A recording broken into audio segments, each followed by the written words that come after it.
Feel him smile, who used to say goodbye.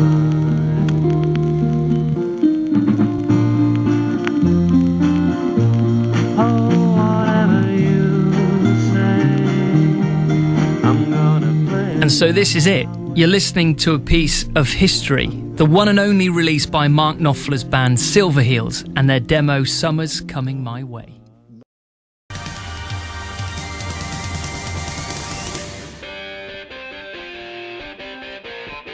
Every night I was in there, Mark Knopfler was in there to come on, join the band. And finally I caved in and said, OK, I'll come and have a blow with you and you'll see what it sounds like. The words of a humble Yorkshireman who was there at the start of a career of one of the biggest rock stars in the world. And that Yorkshireman has a piece of vinyl that is possibly the only one in existence. Let's rewind.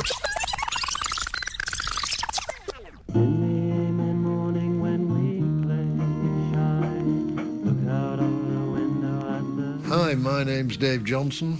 I'm a long retired bass player. While my connection began in late '62, I was thinking about forming a band. We were slightly delayed by the Cuban Missile Crisis. The purpose of these bases can be none other than to provide a nuclear strike capability against the Western Hemisphere. I can recall going home of an evening from my job, looking at the sky, wondering when the missiles were going to come over. You know, it was a very, very tense time. The Cold War generally was. But when the Cuban Missile Crisis blew over, we carried on thinking about how we were going to put a band together. I got together with 3 other guys and we formed a band called initially the Desperados. Probably a good name because it was pretty desperate. I was then in several bands from '65 to the end of '69, early '70, and I'd more or less decided at that point, because I was making no money at all, and I thought, I'm just going to hang up the guitar. And then in January or February of 1970, I was in the Original Oak pub one night, which was something like an HQ for musos in those days. And a friend of mine, Mick Dewhurst, walks in and said, I'd like you to meet this guy, Mark Knopfler, a friend of mine. We're forming a band and we need a bass player. And Knopfler said, I've heard you're a good bass player, Dave, would you like to join? And I said, well, I've really hung up my guitar, I'm not bothered.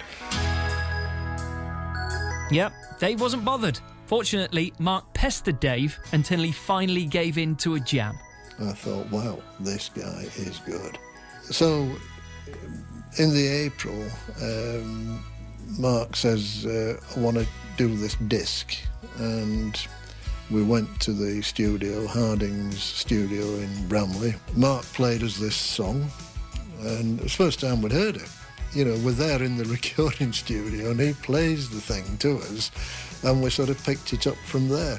I sort of put a bass pattern around it. Mick Dewhurst, who was our singer, was singing the vocal, and Mark kept stopping and saying, no, Mick, I want you to do it like this. I want you to phrase it such and such a way. And gradually, he took over, and Mick went into the background, and that's why Mark Knopfler actually finished up doing the vocal as well as the guitar part on the record. We still did something like 20 takes, must have been. And finally, at the end of it, Mr. Harding said, you've long since exceeded your hour, you know. I'm going to have to charge you if you keep going. So we selected the best take and used that one. In the amen morning when we play shy, look out of the window at the sky, see the sun, feel him smile, who used to say goodbye.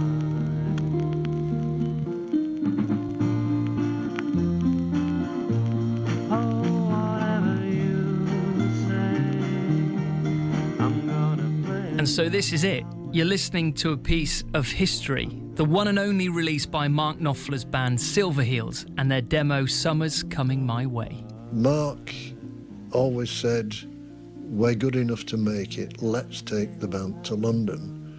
And us old cynics, we just said, well, come on, Mark, it's the 70s, it's not the 60s, it doesn't happen like that anymore. You don't just go to London and make it overnight.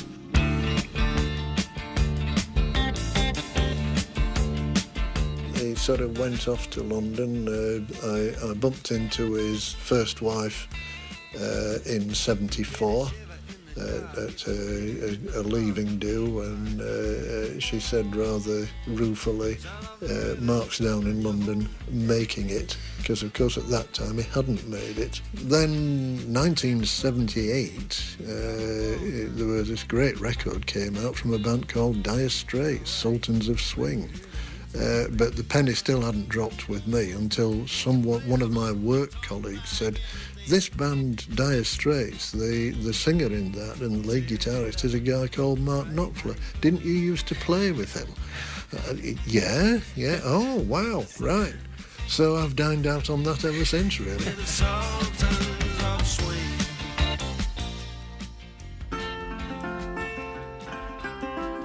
I've got to ask, when you saw and heard about Dire Straits, was there that, oh, that could have been me if only we'd have listened and gone to London to make it?